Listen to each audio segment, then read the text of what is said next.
Coucou, année du serpent de bois 2025. Bonjour, quelques notes de papier pour vous présenter mes vœux. On est déjà le 3 janvier. Alors pour les années chinoises, on a encore un petit peu de temps puisque c'est calé avec le rythme des lunes. Donc je crois que c'est jusqu'au 24 janvier que le dragon est encore d'actualité et que le serpent se présente déjà. Donc c'est le passage de relais entre les deux années. Dans une précédente vidéo, donc pour ceux qui me connaissent pas d'abord, je suis Gaëlle Pierron, je suis maintenant prof de Zonang Qigong essénien et massothérapeute après avoir été quelques années ingénieur, donc un côté scientifique et intuitif, la réunion des deux. À Besançon, donc des stages et des voyages aussi au Maroc et bientôt au Mexique, Inch'Allah. Alors, donc, dans une précédente vidéo, je vous avais proposé de faire le bilan 2024 mois par mois, un jour par mois depuis le 20 jusqu'au 31 décembre, dans l'idée avec le recul, de pouvoir en retirer la quintessence, la substantifique moelle qui est au service, qu'est-ce qui a été utile pour notre évolution, pour notre soi véritable. Et maintenant, donc j'ai écrit ce que je veux vous dire le premier, et je pensais le tourner le 1er janvier. C'est intéressant déjà de faire, ça aurait pu être intéressant de le faire en décembre déjà, il n'est jamais trop tard néanmoins, un petit peu vos intentions, donc une, trois, je pense cinq maximum, pour cette année 2025, là où vous avez envie d'aller, là où vous avez envie d'évoluer sur tel sujet de votre quotidien, les enfants, le travail, le lieu de vie, etc., etc. Et là, un jour par mois aussi, janvier, février, mars aujourd'hui, de de mettre plus finement vraiment qu'est-ce que vous voyez comme tac, passage obligé pour votre évolution. Ah oui, et quand vous faites vos une, deux ou trois intentions, donc vous pouvez les écrire, associer l'émotion dans laquelle vous seriez si quand ce sera réalisé, et donc vraiment vous connecter et la vivre profondément cette émotion. C'est une des clés pour que nous faire évoluer, on va dire vibratoirement, pardon. Et après, moi, j'aime bien, à partir de ces une, deux, trois, cinq intentions, dégager le mot-clé et du coup le mettre sous forme d'acronyme. Et du coup, en le voyant, on se souvient, ah oui, le R, c'est réussite, blablabla, blablabla. Donc, ça permet quand on l'a fait quelquefois de façon très authentique, de pouvoir, en voyant juste les mots, savoir ce qu'ils représentent et du coup réactiver cette intention, la faire vibrer dans l'univers. Et c'est la meilleure façon d'avoir le retour. Alors, voilà pour 2025, pour ce début. Donc, on arrive en année de serpent de bois pour les Chinois. Et ce qui a été impulsé par le dragon, de ce changement de décor, de choses même assez impulsives, assez inattendues, avec le serpent, ben, on va l'intégrer et on va petit à petit découvrir ce nouveau décor qui n'a plus rien à voir avec avant. Donc je vais vous montrer une photo, mais avant, vu que c'est, enfin, un petit schéma. Par rapport à ça, donc au niveau de l'astrologie, ça vaut ce que ça vaut, vous prenez ou pas. Sachez néanmoins donc que toutes les planètes lentes changent de signe. Donc je crois que les plus rapides, c'est sur 1 an et demi. Et les plus lentes, c'est sur 14 ans, des cycles de 14 ans, de 20 ans. Et en fait, tous les cycles, bam! Tous les cycles changent de cycle, donc après dans des durées plus ou moins longues.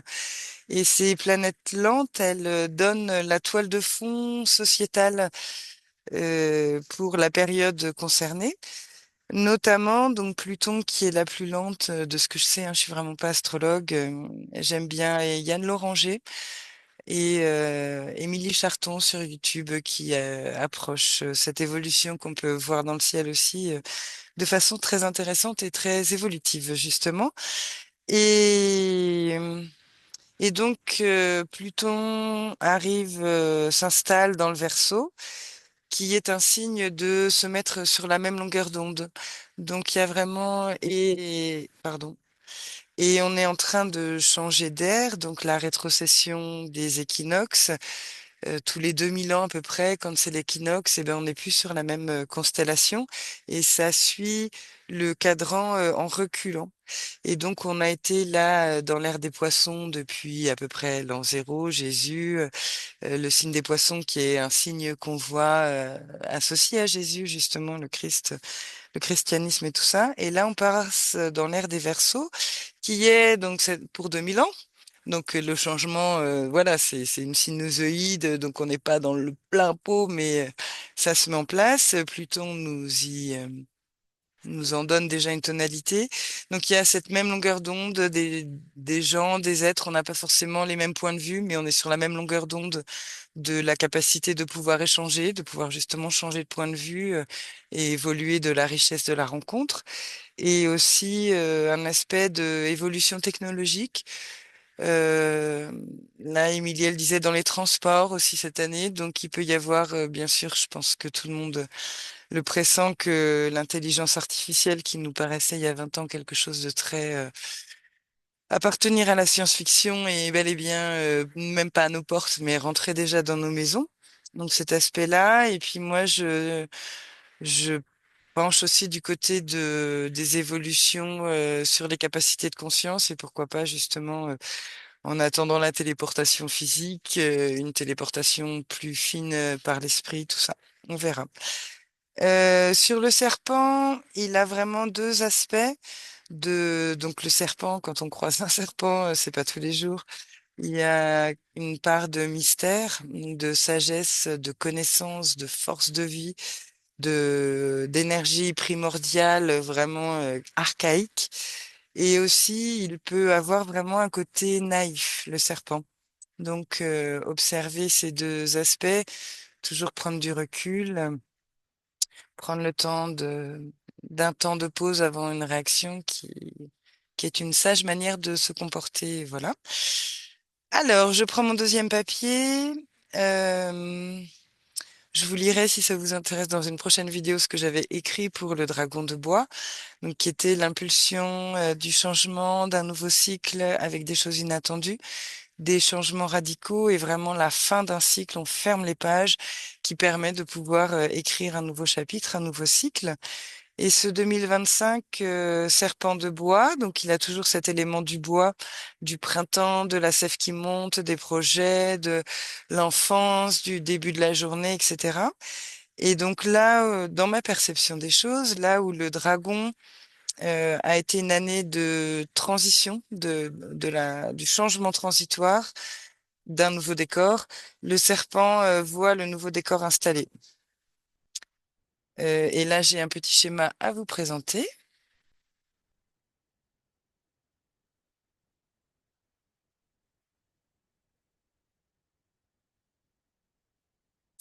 C'est pas celui-là, c'est l'autre, pardon.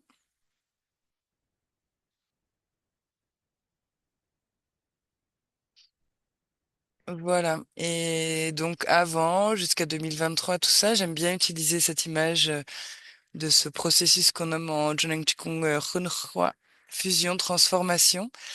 Donc dans la fécondation, par exemple humaine, on a un ovule avec son ADN, un spermatozoïde avec son ADN. Un seul spermatozoïde rentre par cette porte qui s'est ouverte. Il y a un temps intermédiaire où tout est différent. C'est comme une énorme explosion, un truc d'un temps suspendu avant de se former en œuf fécondé où il n'y a plus deux ADN mais un seul et ce n'est qu'une cellule et non plus deux qui s'assemblent. Et vraiment, pour moi, l'année 2024 du dragon, ça a été ce temps très changeant transitoire. Et là, 2025, on arrive on va découvrir le décor et dans c'est tout neuf, c'est tout différent. Voilà, complètement différent. J'ai un petit peu froid, mais je pratique l'hormèse, c'est très bien. Le soleil est un petit peu caché, c'est pas grave. Voilà. Alors ensuite, donc 2025, l'impulsion de lancer en 2024 commence à se mettre en place. Il y aura ces deux aspects de sagesse et du côté naïf du serpent. Saisir le côté sagesse, évidemment. Et mon cadeau de Noël, qui était une vidéo sur laquelle que j'ai commencé à tourner, mais sur laquelle j'ai été interrompue, c'est et là je vous partage la seconde, le second petit schéma. C'est ça. Donc, s'il y a plein de façons de représenter l'être humain, ces différentes couches. Ici, la roue médecine qu'on retrouve donc en Jonang Kong et chez les Esséniens et certainement dans plein d'autres endroits, je ne connais pas tout. On a depuis voilà, les différentes couches de l'être humain, le corps physique, les émotions. Donc, pareil, vous trouverez le mot, les émotions, le corps astral, le corps mental, tout ce qui est de la conscience, pardon, le corps éthérique, le dantian inférieur, le corps astral, celui des émotions, dantian médian, dantian supérieur, la conscience, la pensée, le mental, comme on dit. Et puis là, vous voyez, il y a une couche plus épaisse et on arrive dans les niveaux plus subtils de l'être, donc là qui sont représentés à l'intérieur, qu'on peut représenter aussi en couches comme notre champ électromagnétique de plus en plus grand parce que c'est des niveaux de plus en plus subtils, donc qui vibrent de plus en plus fort, donc ça fait un champ électromagnétique plus grand.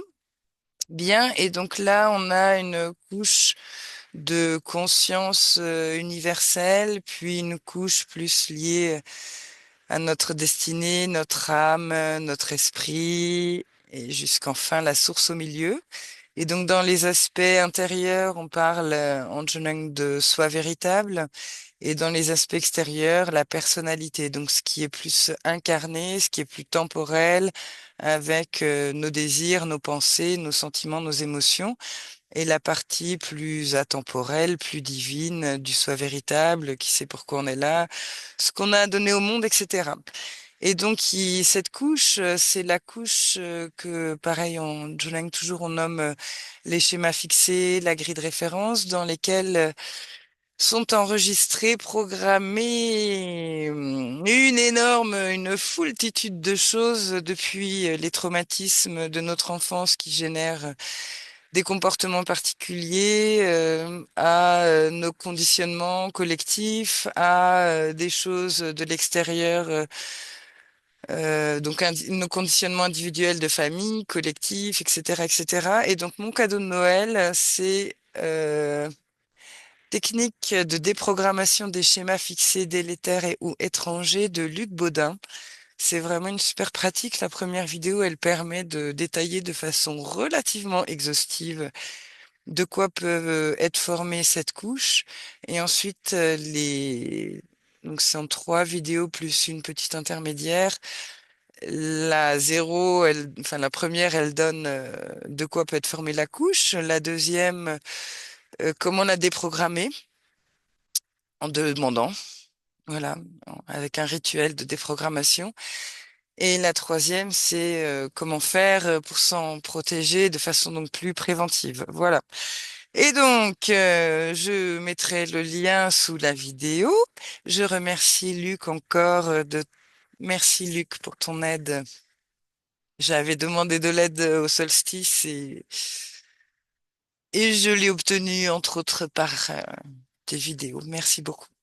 Donc, je vous proposais là cette démarche, ce cadeau de Noël, cette déprogrammation parce qu'elle est vraiment très très puissante. Hop, pardon, j'arrête le partage. Voilà. Pour nous aussi être tout neuf, donc sans programme qui influence nos perceptions, nos actes, nos désirs.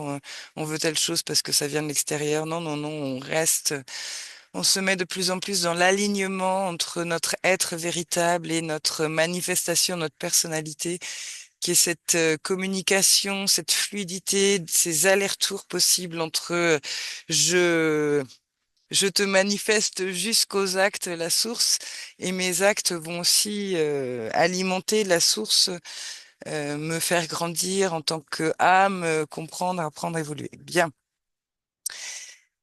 Et donc, pour accueillir ce nouveau décor dans toute sa vérité, une idée de immaculée conception. Parce que, voilà, ces dissolutions des structures erronées en nous, elles commencent à se passer pour ceux qui veulent bien le voir déjà à l'extérieur. Euh, voilà, donc je disais, c'est le moment de remercier le grand œuvre du dragon et se réjouir de celui du serpent qui s'en vient. Le serpent, il va s'agir d'intégrer les changements, donc un temps d'intégration, de repos, de calme, de recul, de toujours un peu d'intériorité avant le démarrage du printemps mars-avril. Pencher du côté sagesse, donc attention à la naïveté parfois du serpent.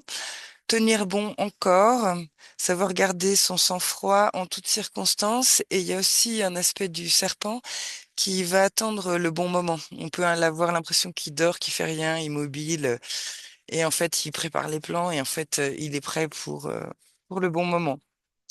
On arrive à un chapitre, ma perception du monde, et je commence à avoir vraiment très très froid. Chic, chic, chic, je vais me réchauffer. Mon corps, allez, vas-y, la thyroïde envoie. Donc, dans ma perception du monde, il y a une matrice artificielle du monde des hommes dans lequel on évolue tel un poisson en bocal depuis la naissance. Moi, enfin, au fur et à mesure de l'avancée dans la vie, j'ai pris conscience qu'il existe et je pense que je ne perçois encore qu'une infime partie de cette grande matrice-là. Et cette grande matrice-là du monde artificiel des hommes, elle s'écroule. Donc il y a déjà des structures qui sont en train de tomber. Et quand même, probablement, à un moment, ça va faire château de cartes et bam, quoi. Donc ça pourrait être... Donc des brèches énormes sont déjà faites. Jusqu'ici, ça tient encore. Jusqu'ici, tout va bien. Et vous connaissez, l'important, c'est pas la chute, mais l'atterrissage. Donc la sagesse du serpent pour cette année 2024 pour garder son sang-froid quand cette structure artificielle s'écroule, avec une forme de vigilance et de recul parce que on y est bien accroché sans faire exprès, malgré nous quelque part. Mais certains aussi ne savent pas que cette structure existe en arrière-plan. Et sachez surtout qu'il existe déjà la structure du monde vrai, qu'elle est là depuis toujours, qu'elle comme se superpose et qu'elle est existante, qu'elle est harmonieuse, qu'elle est divine. Et donc une invitation à poser des jalons, des résonances, des cordes dans cette structure divine qui est déjà là. Donc probablement avec cette aide du verso, de la résilience, de savoir qu'on n'est pas seul, que on est vraiment une grande famille. Développer aussi l'autonomie, l'indépendance, tant matérielle que d'esprit. Et ce regard de percevoir les deux matrices, être conscient de quand est-ce qu'on évolue dans l'une dans l'autre et petit à petit développer les habitudes de la matrice naturelle et non pas celle artificielle, petit à petit se séparer des habitudes de la matrice artificielle. Donc avec la foi, la confiance absolue, savoir que tous les repères habituels peuvent éclater en poussière d'étoiles. Donc par exemple, je pense que d'être prêt à se dire, eh ben, du jour au lendemain, les cartes bancaires de tout le monde, elles vont arrêter de fonctionner, c'est possible, et de pas partir en peur panique, mais d'avoir déjà réfléchi à la situation et quelques plans B pour faire face le temps que ça durera, le temps de s'adapter, le temps de développer autre chose. Voilà. Et puis, je pense, ce qui peut être vraiment bouleversant pour ceux qui sont pas du tout au courant, quoi, c'est l'écart qu'il peut y avoir entre donc par rapport au monde artificiel, nos démocraties occidentales percevoir sans doute cet écart cette année 2025 entre le discours et les actes. Et ça va pouvoir faire un petit peu mal entre les épaules, quoi. Donc garder son sang-froid. Il y a la sagesse du serpent, c'est vraiment une grande force. J'ai déjà dit le mystère, cette énergie ancestrale, primordiale, archaïque, qui détient la connaissance et le savoir au-delà des perceptions ordinaires. Et c'est mon dernier petit papier, ma dernière petite feuille sur les serpents. Donc, ils réunissent les contradictions. Ils peuvent être sages et naïfs, prudents et prudes, prodigues et possessifs, pardon. Ils semblent calmes, mais ils sont prêts à frapper soudainement au bon moment. Ils peuvent être aussi hypnotiques et charmeurs. Donc, moi, j'aime bien l'image des sirènes d'Ulysse et la traversée de l'eau, où dans l'énergie du serpent, il y a quelque chose qui peut vouloir nous détourner justement de la ligne et de l'alignement entre le soi véritable et la personnalité, des charmes extérieurs, ah ben en fait si je lâche un peu et puis que je m'abandonne à telle chose en particulier, là ce qui me vient c'est la sexualité. Finalement, voilà, une sexualité dépravée de je sais pas quoi ou un comportement compulsif en telle chose peut être aussi un risque. Voilà, donc toujours la vigilance. Et donc nous, on est tel Ulysse attaché au mât et on confronte le chant des sirènes tout en gardant l'alignement, le centre. Donc choisir le bon moment pour agir. Euh, il a une oisiveté apparente, mais il prépare ses nouveaux coups. Pendant ce temps de rien extérieur, il rassemble les infos, les connaissances, il peut fomenter des plans en attendant le bon moment. Il a vraiment aussi beaucoup de force vitale, bien sûr, beaucoup d'imagination, des idées originales. Ça peut être particulièrement utile dans les arts, dans la créativité, dans le nouveau. Attention au surménage intellectuel. Il peut y avoir une forme d'instabilité et puis de grand jugement. Ils peuvent être convaincus d'avoir la bonne réponse. Donc toujours cette idée de d'être à l'écoute de la richesse du point de vue de l'autre qui me fait évoluer. Ils ont besoin du foyer et de compagnie. Donc avec cette énergie du Verseau, l'idée du groupe, de la communauté sur la même longueur d'onde, ce sera bien porté. Une part de calcul, donc ça peut être cet aspect donc calculateur du serpent qui peut être perçu négativement, le mettre à profit pour analyser tous les éventuels emportements et faits inattendus de l'année du dragon. Et puis les serpents, ils ont une tendance, ils peuvent rester au lit quand les autres sont déjà au travail parce qu'ils ont une fonction de conserver l'énergie. Avec le sang-froid, vu qu'ils n'en produisent pas, euh, voilà, on conserve l'énergie encore de façon plus vigilante. Voilà, c'était mes vœux. Donc, le meilleur en cette année à chacun d'entre nous et aussi de façon collective et que tous les grands changements, qu'on ait cette résilience de pouvoir y faire face parce que peut-être ça fera des coups de marteau. Néanmoins, voilà, la résilience, c'est cette nouvelle matrice, enfin non, cette matrice éternelle qui est là depuis toujours, mais on la redécouvre et on se met en résonance avec la force, la sagesse du serpent de bois 2025. Portez-vous bien.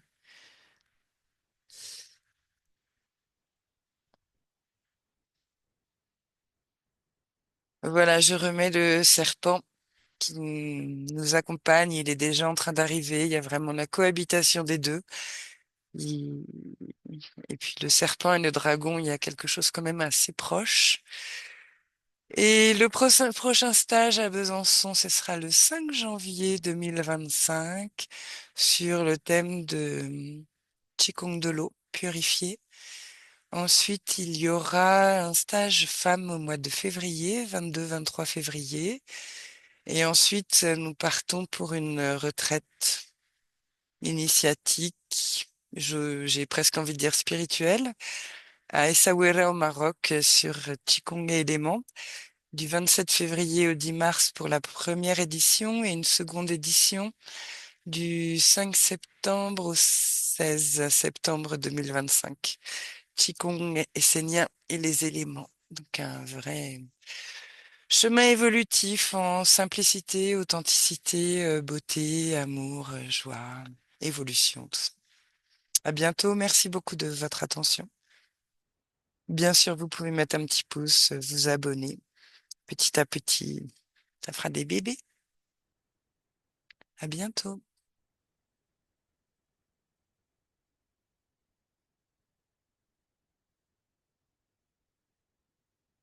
Prenez un ton. Prenez un ton.